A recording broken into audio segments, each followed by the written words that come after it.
with you. A reading from the Holy Gospel according to Matthew.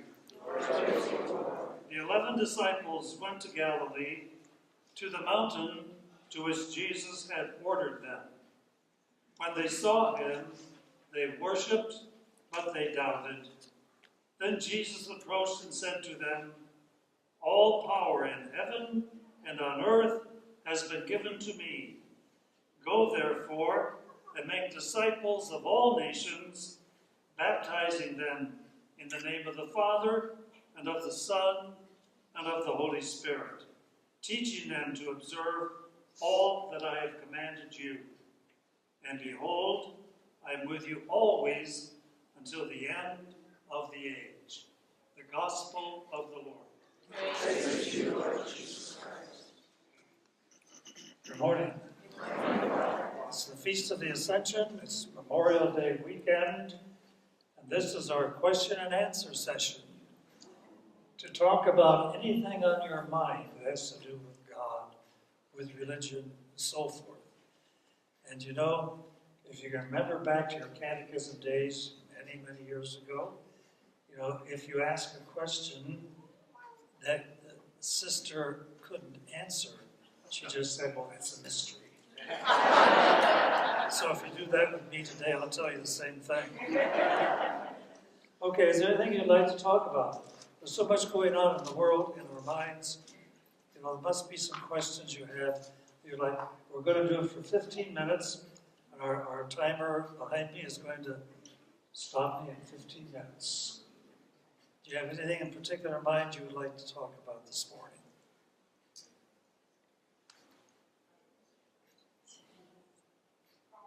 Yes. I always have a question about annulments. I know About annulments? Okay. The church is trying to make the process easier, you know, for the Catholics that are wanting to go through the process. But my question is, a marriage that was originally made in a Catholic church, they then get divorced, they now get an annulment. I don't understand how the church classifies any children who came from that previous marriage.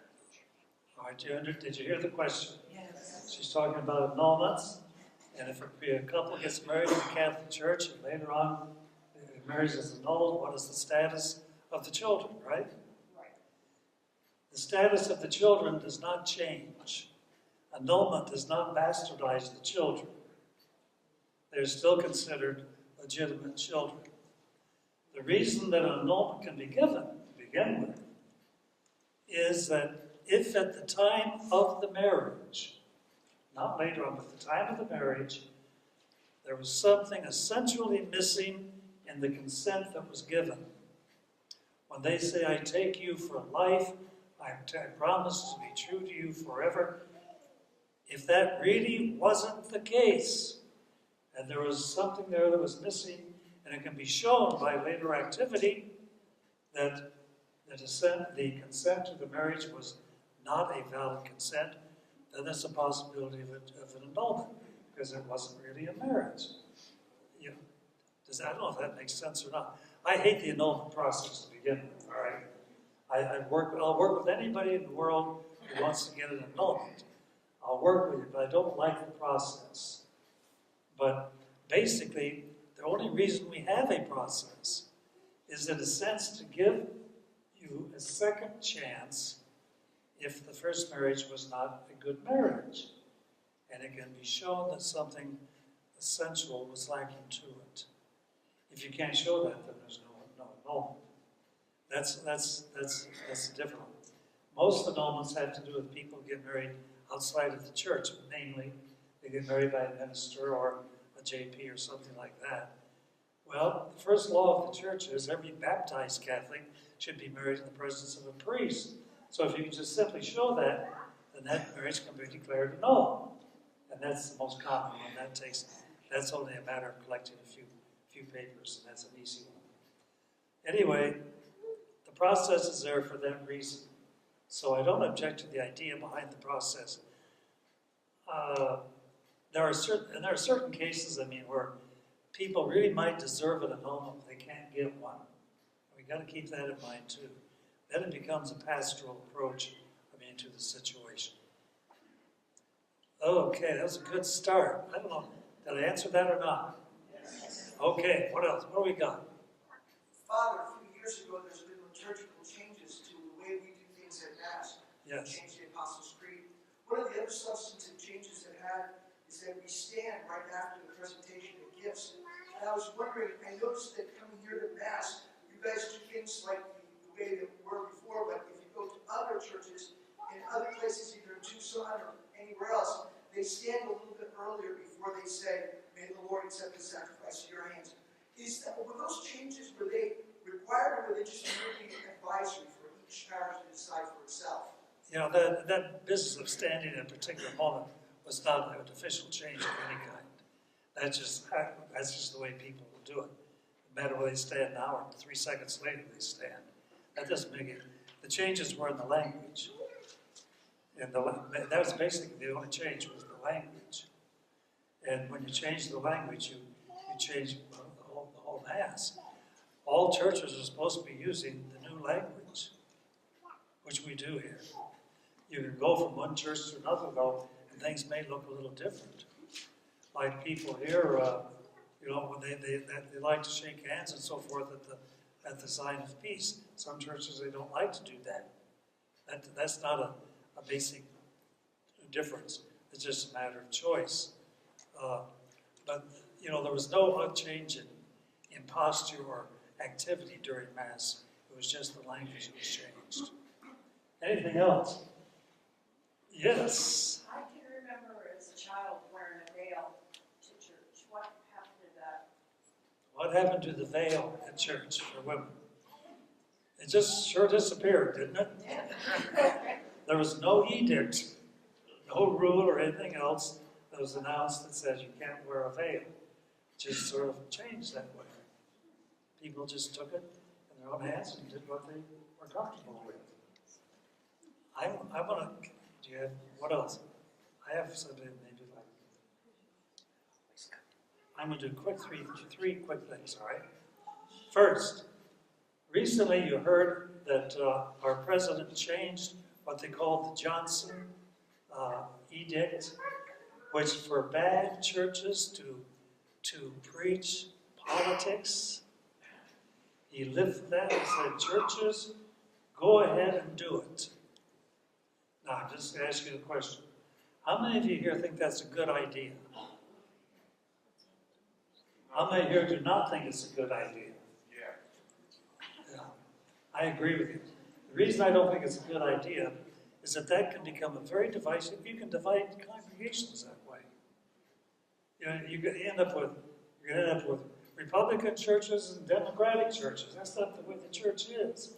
Our church is supposed to be a big tent that involves everybody, even though we don't all agree on everything, rather than dividing us up. I think it would be a very divisive thing. That's why I don't like it. Yes? I got a comment on that, Father. Just after I said I didn't like the thing, but I don't like the government telling a church what it can and cannot preach. I agree with you that I don't want politics being preached, but it should be up to the individual church, not the government in Washington. Okay, that's a point of view. Okay, anyway, as long as I'm here, we're not going to do it, I'll tell you. There's a couple of things that I are in my mind, and I'll put it this way. How many of you here have a problem forgiving people? Raise your hand. Problem with forgiveness.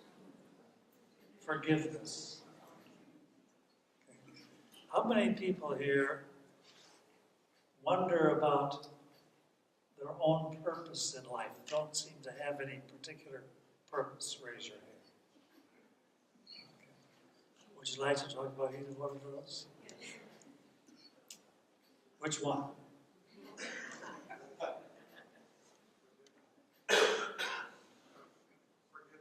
Forgiveness. Let's just look at forgiveness for a minute here. Whoever said the phrase, forgive and forget, was absolutely crazy. Why? Because we will never forget the hurts in our life. We will take them to the grave. When we've been hurt, we never forget it. Don't even try to forget it. That doesn't make any difference. That doesn't mean we have not forgiven. We have to forgive even though we do not forget. What does it mean to forgive? Wow. Some people say, well, I don't want to forgive because that's just telling the other person that what they did was justified. No, it doesn't mean that at all. It's not saying that the other person is off the hook for what they did. Everybody's responsible for their own actions, okay? I'm talking about the person who's been hurt. How do we forgive? We forgive, first of all, when our attitude changes from one of revenge and hope you get yours, etc., etc., etc., and you deserve to be paid back, from that attitude to an attitude of, God, I forgive this person. I want you to bless this person. I want you to touch this person's heart, bring happiness to this person, and mean it. That's forgiveness. That's an act of the will. Has nothing to do with our memory or anything else. If we can come to that decision and make that prayer, make that statement, we have forgiven. And what a wonderful load is removed from us. If we can't, we say, I'm sorry, I can't say that about so-and-so, they hurt me too much, then that person, we still have not forgiven that person. What really bothers me, really saddens me, is many times when I'm dealing with death or funerals, that there's families that don't forgive each other. You know, they'll take that lack of forgiveness to the grave. I just hate to see that, you know? That's not a good way to live or to die. And keep this in mind, that when we forgive someone else, we're not going to change that person's life at all.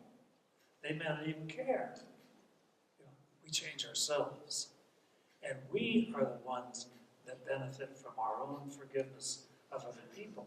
We get it out of ourselves. We don't let it sit there and fester, that anger inside. That's very hurtful to us. And when it's really hard to forgive someone, one thought that helps me personally come to that forgiveness is just a reminder. I look back over my life and I think, how much has God had to forgive me? Oh, Lord. Lots and lots. And when I get in touch with how I have been forgiven, it sure makes it easier to forgive someone else. Does that make sense? Yes. Okay. How are we doing time-wise back there? 4 minutes. 4 minutes, okay. Any other questions? Yes. Do rich people go to heaven? Do rich people go to Talking heaven? about the camel and the eye of the needle. Yeah. Well, from what Jesus told us, it's harder for rich people to go to heaven than for people who are not rich. But as Jesus also said, with God, everything is possible. So it's quite possible for rich people to go to heaven. Why in the world would it be harder for a rich person to go to heaven?